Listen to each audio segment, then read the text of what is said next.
মানুষের আচরণ দেখলে মনে হয়, এখন পৃথিবীতে মানুষের চলাফেরা দেখলে মনে হয় যে এটা তার চিরস্থায়ী আবাসস্থল, এখান থেকে সে কখনো আর যাবে না। খালিদিনা ফিহা, এখানেই চিরস্থায়ীভাবে থাকবে।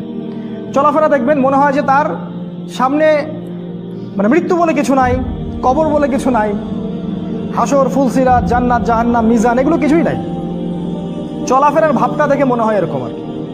অথচ আমাদের নবী বলেছিলেন সাল্লাল্লাহু আলাইহি ওয়াসাল্লাম যে আমি যা জানি, নবীজি বলেছেন আমি যা জানি তোমরা যদি তা জানতে তাহলে তোমরা বেশি বেশি কাঁদতে, কম কম হাসতে।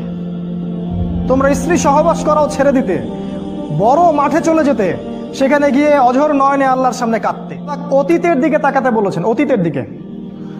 এখন থেকে নিয়ে অতীতের দিকে তাকান, তাকিয়ে দেখুন প্রত্যেক যুগে যুগে যারাই আল্লাহ এবং তার রাসূলদের বিরুদ্ধে